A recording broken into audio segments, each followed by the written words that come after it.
Grupos de extrema derecha y neofascistas tomaron las calles en el Reino Unido con consignas xenofóbicas, pero las contramanifestaciones no se hicieron esperar. El gobierno de Texas de Greg Abbott reforzó la barrera de púas que se extiende en 300 metros por el río Bravo en la frontera con México. Además, ordenó a los hospitales públicos recopilar costos de atención médica a inmigrantes. Reabren las oficinas de la Comisión Mexicana de Ayuda a Refugiados en la alcaldía Iztapalapa. El presidente Andrés Manuel López Obrador rechazó que esté ocurriendo un éxodo de chiapanecos hacia Guatemala. Yo soy Emerson Segura y esto es TV Migrante Informa.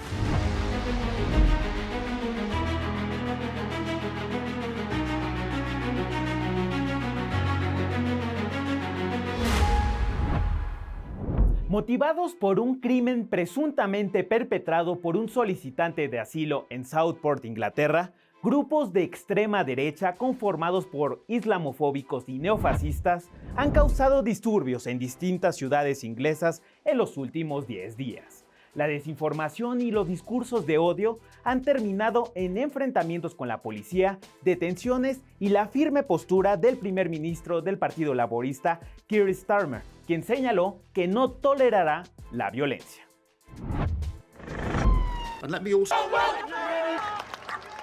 La ultraderecha y la desinformación avivan la llama de la xenofobia en Reino Unido, que en los últimos días ha sido el escenario de protestas antimigrantes y antimusulmanas explícitamente violentas. El origen de los disturbios fue un ataque con arma blanca en Southport, al norte de Liverpool, el pasado 29 de julio, que dejó 3 menores de edad muertas y a 5 más en estado delicado de salud. En el marco de la tragedia, por redes sociales, se propagó la falsa información de que el agresor era un musulmán solicitante de asilo, recién llegado en bote por el Canal de la Mancha. 24 horas después del hecho y de la propagación de la desinformación, las calles fueron tomadas por grupos de extrema derecha organizados a través de Telegram y X, acompañados con consignas antimigrantes e islamofóbicas. Los manifestantes atacaron mezquitas y hoteles conocidos por albergar a personas solicitantes de asilo. La violencia que inició en Southport se extendió a otras ciudades y pueblos británicos durante la primera semana de agosto, incluyendo Rotherham, Tamworth, Bristol, Hull, Manchester, Sheffield, Birmingham y Londres, así como Belfast en Irlanda del Norte. Las movilizaciones han dejado cientos de detenidos y decenas de agentes de la policía heridos.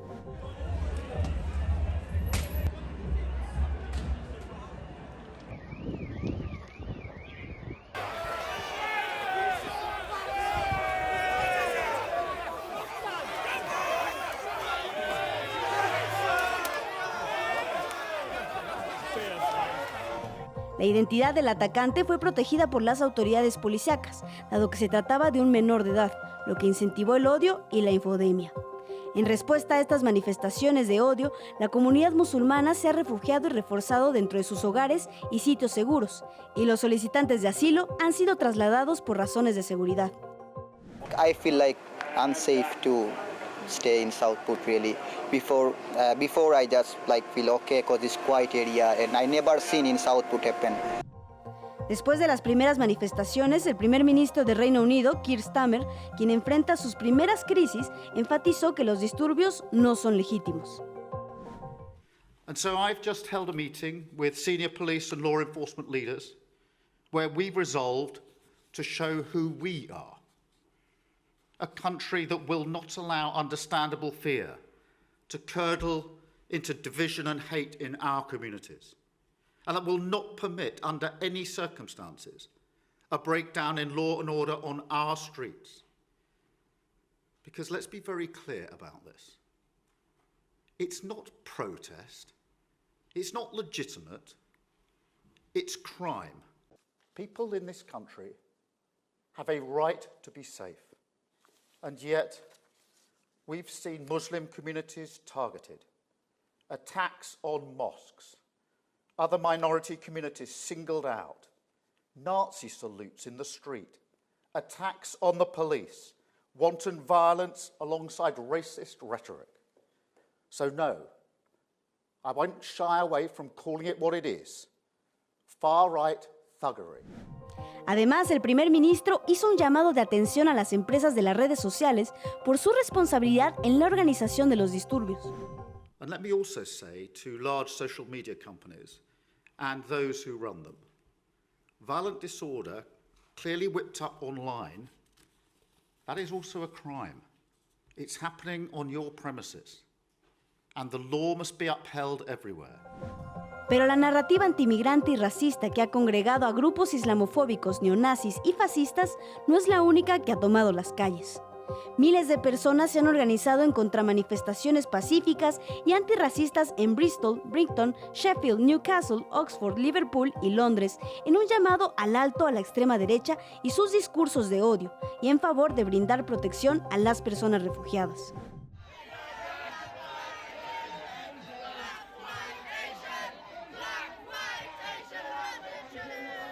Con información de Violeta Barrientos, TV Migrante Informa.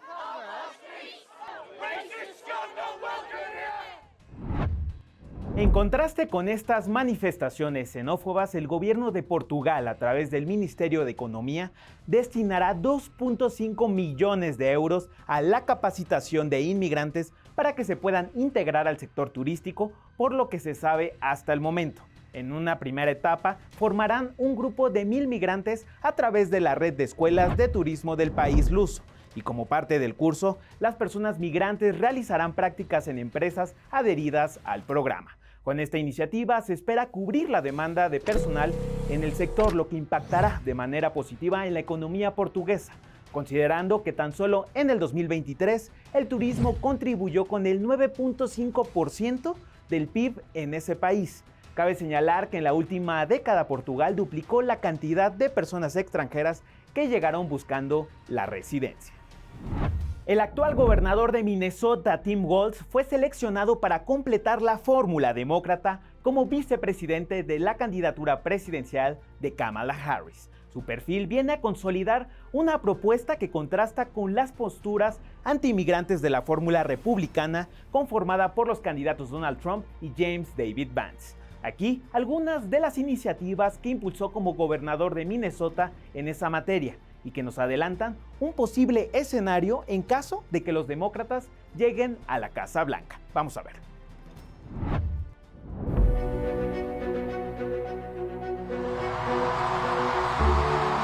La fórmula demócrata para la presidencia y vicepresidencia de Estados Unidos está completa. El gobernador de Minnesota, Tim Walz, será el compañero de Kamala Harris en las elecciones de noviembre de este año. La dupla azul viene con un contrapeso a la retórica xenofóbica y antiinmigrante de sus contrincantes republicanos, que no deja de culpar a las personas indocumentadas de los flagelos que aquejan a Estados Unidos.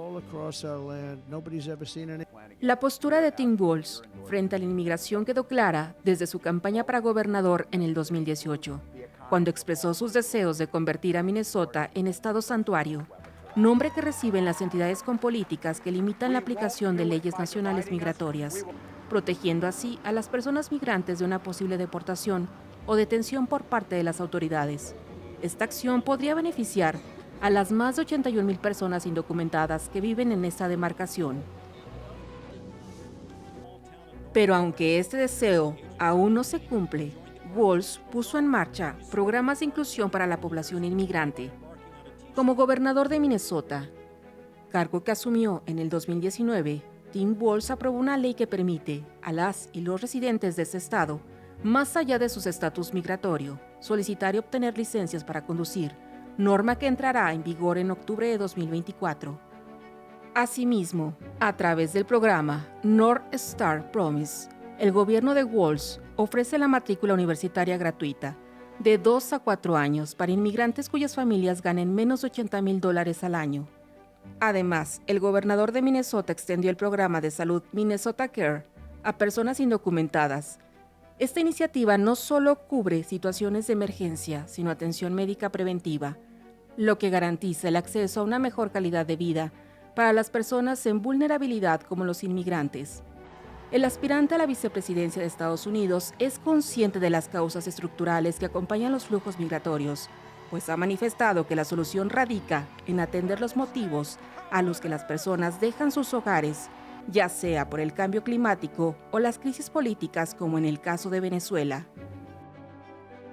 De cara a unas elecciones donde el tema migratorio ha funcionado como un arma política para perseguir votos, un perfil como el de Tim Walz, que ha atendido las causas migratorias desde su entidad, viene a simplificar la tarea de Kamala Harris rumbo a la presidencia de Estados Unidos.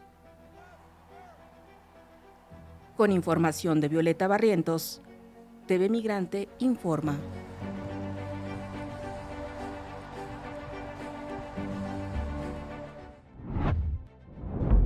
En una visita a la frontera sur del estado de Arizona el pasado 1 de agosto, el candidato republicano a la vicepresidencia de los Estados Unidos, James David Vance, atacó las políticas migratorias de la vicepresidenta Kamala Harris. Vamos a escuchar.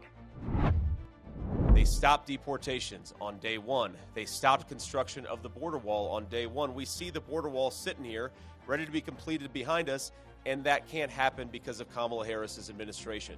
They reinstated catch and release, and they stopped remain in Mexico. So all of these asylum claimants who come to our border, they can now get released into our country because they're not forced to stay in Mexico while we adjudicate their asylum claims. And we have to remember that as terrible and idiotic as these policies were, they cause real human beings to suffer. It is not hard to secure the southern border. You just have to re-implement some common sense policies. You've got to re-implement Remain in Mexico. You've got to stop catch and release. You've got to force the asylum seekers to stay in Mexico while their claims are being adjudicated. And you've got to finish this border wall and re-implement deportations. If people can come into this country and they know they're never going to be deported, you effectively have an open border. Cabe señalar que tanto Vance como el candidato republicano a la presidencia Donald Trump han intensificado sus ataques hacia Harris y sus políticas mientras ella estuvo como encargada de control migratorio proveniente de Centroamérica en coordinación con el gobierno de México. En contraste con este precedente, la propuesta migratoria de la fórmula republicana se sustenta en acciones que han denominado de sentido común, que obliga a las personas inmigrantes a permanecer en México. It is not hard to secure the southern border. You just have to re-implement some common sense policies. You've got to re-implement Remain in Mexico. You've got to stop catch and release. You've got to force the asylum seekers to stay in Mexico while their claims are being adjudicated. And you've got to finish this border wall and re-implement deportations. If people can come into this country and they know they're never going to be deported, you effectively have an open border. El gobernador republicano del estado de Texas, Greg Abbott, instaló el pasado 7 de agosto una tercera barrera de alambre de púas en el río Bravo en la frontera sur con México. Esto a pesar de diversas críticas tanto de los gobiernos estadounidense y el mexicano, así como de activistas, grupos religiosos y organizaciones en favor de los derechos humanos que han calificado la medida como inhumana. Hay que recordar que esta barrera artificial antimigrante se instaló a lo largo de 300 metros en julio del 2023 y ha desafiado diversas órdenes del gobierno de los Estados Unidos, así como de la Suprema Corte. Recientemente, un circuito de apelaciones revirtió un fallo mediante el cual ordenó que el gobernador tejano podría mantener dicha barrera. Y nos vamos con más información. En su conferencia matutina del pasado 7 de agosto, el presidente Andrés Manuel López Obrador desmintió que exista un éxodo de mexicanos hacia Guatemala. Vamos a escuchar lo que dijo el mandatario. Ahí están, ¿no? Diciendo, hay un éxodo de mexicanos hacia Guatemala.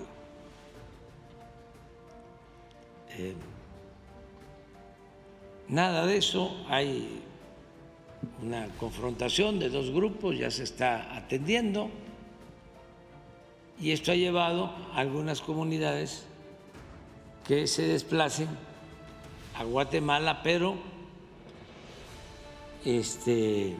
están en la frontera, porque viven en la frontera del lado mexicano y se pasan del lado guatemalteco. Pero son 200, 300 familias. Sin embargo, en los medios, éxodo.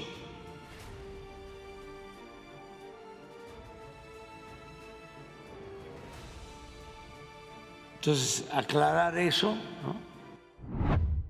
Por otro lado, los migrantes residentes en Chiapas y Tabasco pronto podrán solicitar citas en línea para ingresar a los Estados Unidos mediante la aplicación CBP One. Esta medida busca ampliar la zona de solicitud de citas para las personas en tránsito por México, lo que implicará que no tendrán que atravesar todo el país en dirección hacia el norte para conseguir una de las 1,450 citas que el gobierno estadounidense otorga al día. Así lo informó la Oficina de Aduanas y Protección Fronteriza de los Estados Unidos en un comunicado el pasado 5 de agosto. Edilio Centeno es uno de los 36 atletas que conforman el equipo olímpico de refugiados que llegó a las Olimpiadas de París 2024. Su historia, como la de los miembros que conforman ese equipo, está marcada por la resiliencia de sobrevivir en un país con restricciones y la fortaleza de reiniciar su vida a través del deporte en un país extranjero. Esta es una historia que inicia en Venezuela y pasa por México. Vamos a ver.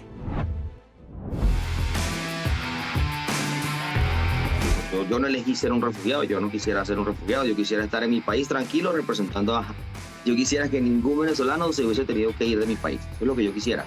Originario de Venezuela, Edilio Centeno es uno de los 36 integrantes de la delegación de refugiados en los Juegos Olímpicos de París 2024.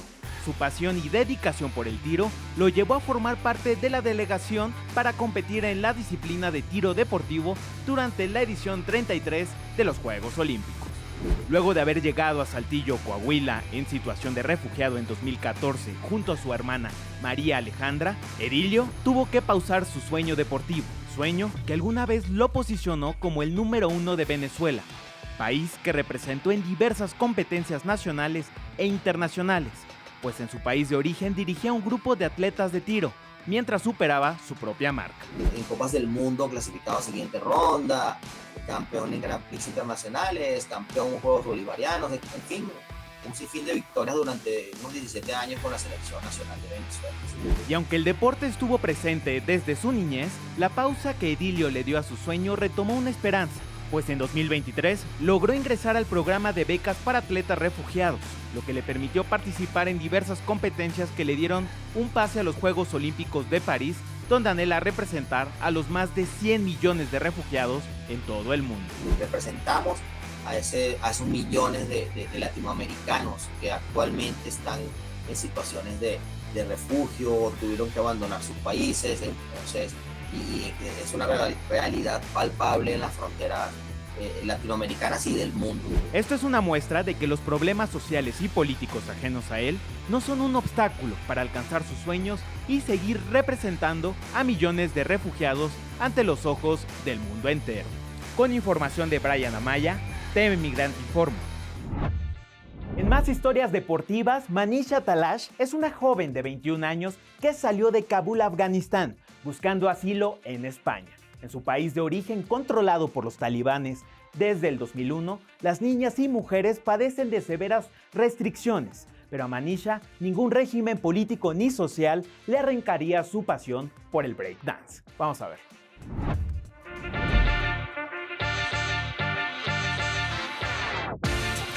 Sueños y anhelos por cumplir son algunas de las metas que tienen cada uno de los atletas que participan en los Juegos Olímpicos de París 2024. Pero sin duda alguna, los retos que han enfrentado cada uno de los 36 integrantes de la delegación de refugiados para llegar a la edición número 33 de esta fiesta deportiva representa la lucha de más de 100 millones de personas refugiadas en todo el mundo. Tal es el caso de Manisha Talash, una mujer afgana de 21 años que a los 18 descubrió su amor y pasión por el breakdance a través de plataformas de YouTube, lo que la llevó a convertirse en la única mujer en el grupo del gimnasio en practicar este deporte, ya que en su país de origen, las mujeres enfrentan severas restricciones como el ir a la escuela, trabajar, practicar algún deporte, entre muchas otras. Sobre chicas que ahora están en Afganistán, pero no pueden hacer nada, no pueden estudiar, que es muy importante. No pueden salir de casa, no pueden escuchar música, no pueden bailar. Esta disciplina fue una escapatoria ante los desafíos que Talash enfrentaba en su vida.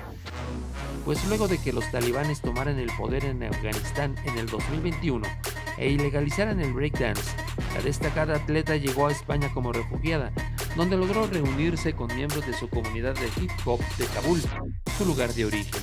Desde la creación de la Delegación de Refugiados en 2015, esta es la primera edición de unos Juegos Olímpicos donde Manisha participa para representar a los refugiados de diversas naciones ante millones y millones de miradas en todo el mundo. Y gracias al Comité Olímpico Español, la familia de Talash pudo viajar desde Afganistán hasta París para presenciar la participación del atleta en las competencias. Esto es una muestra de que la resiliencia ante los conflictos sociales y políticos del país afgano la marcó para migrar y poder cumplir sus sueños. Para mí estar en París es ganar. Ir a París para mí significa que todas las cosas son posibles. Si tú quieres, puedes llegar. Con información de Brian Amaya, TV Migrante Informa. La oferta cultural en español para los asistentes del Festival de Poesía de Berlín estuvo bien representado por la mexicana Sara Uribe y la argentina María Negroni. Las poetas latinoamericanas nos compartieron sus impresiones sobre la ciudad alemana, sus fuentes de inspiración y el desarraigo como una cualidad intrínseca de su quehacer poético.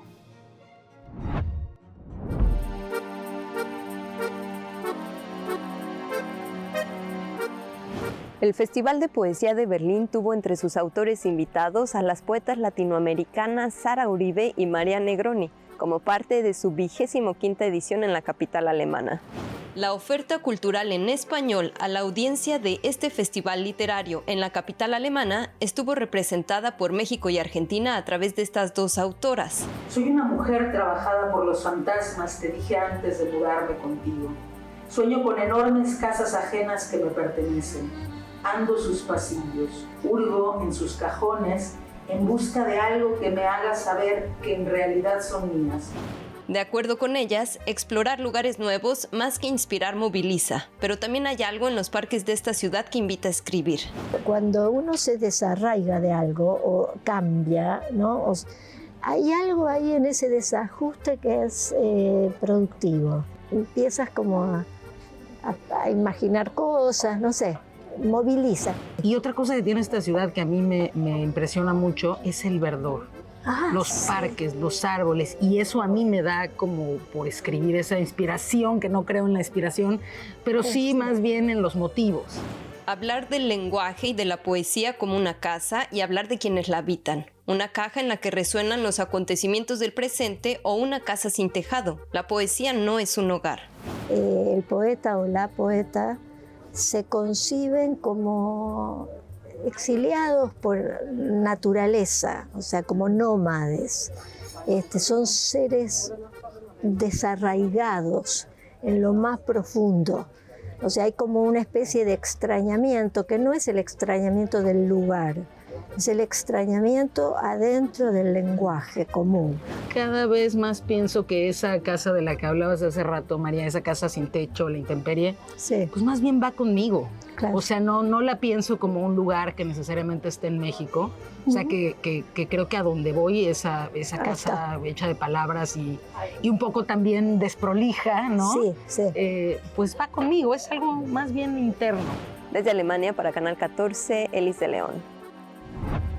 Panorama bajo el puente, una obra de Arthur Miller, es una trama sobre la experiencia de la movilidad humana y el desafío identitario solo conocido por las personas migrantes. Ambientada en la vida portuaria de Nueva York, la Sociedad Artística Sinaloense trae esta puesta en escena al Teatro Helénico con funciones hasta el 18 de agosto. Panorama bajo el puente llega al escenario del Teatro Helénico con una fuerte crítica social en torno al fenómeno migratorio y lo que sucede cuando una persona se ve obligada a abandonar su país y reinventarse. Es un reflejo y un espejo confrontativo de lo que vemos como país en este momento. Imaginarse que uno tiene que irse de su lugar y desterrarse para poder encontrar los medios para sobrevivir, eso me parece ya de entrada terrible. Obra original de Arthur Miller, Panorama bajo el puente es uno de los clásicos del realismo norteamericano criticando con crudeza la crisis migratoria de la posguerra a mediados del siglo XX. Miller le llamaba la obra Panorama desde el puente porque él decía que cuando salía de Manhattan iba a Connecticut, pasaba por el puente de Brooklyn y entonces se asomaba desde el puente, viendo hacia abajo a todos esos barrios inmigrantes de colonias marginales donde estaba la gente sufriendo, y entonces ese exitoso autor quiso imaginar lo que estaba pasando ahí. Ambientada en la zona portuaria de Nueva York, nos muestra cómo se altera la vida familiar de Eddie Carbonet, su protagonista, tras la llegada de dos parientes que llegan en busca del sueño americano. Tenemos más de 30 millones de mexicanos viviendo en los Estados Unidos, mojados, ¿no? Como peyorativamente se les dice a nuestros compatriotas. Y el día de hoy nosotros montamos Panorama justamente porque tiene este eco social con todas estas personas que sufren tratando de llevarlo mejor a casa y tratar de llevarse un taco a la boca todos los días. Así, en la trama se entretejen diversos temas como la experiencia de la movilidad humana o la crisis identitaria, confrontándose con nuestra propia respuesta ante el fenómeno migratorio. Tengo familia que ha lidiado con este tema, que ha sido deportada, entonces a poder abordar este tema, justamente lo que vive Marco, mi personaje, es muy rico como actor. Por lo que la apuesta del director es que los personajes puedan ser migrantes de cualquier país, enfrentando desafíos como los tratantes de personas, el miedo a la deportación o la incomprensión social. No es que sea una nueva versión, pero esta manera de dirigirla me resulta muy vigente. O sea, hemos hecho todo para que estos migrantes no se lean en 1955, sino se lean ahora, época actual y en cualquier lugar. No solamente es el tema. Hablamos del patriarcado, de la masculinidad tóxica, hablamos de muchas otras cosas más y de las pasiones humanas. Bajo la producción de la Sociedad Artística Sinaloense, está encabezada por Roberto Sosa, Montserrat Madañón y Rodrigo Murray, Panorama desde el Puente levanta el telón en el Teatro Helénico con una corta temporada de miércoles a domingo hasta el 18 de agosto. Con imágenes de Ernesto Sánchez e información de Illich Paz, TV Migrante Informa.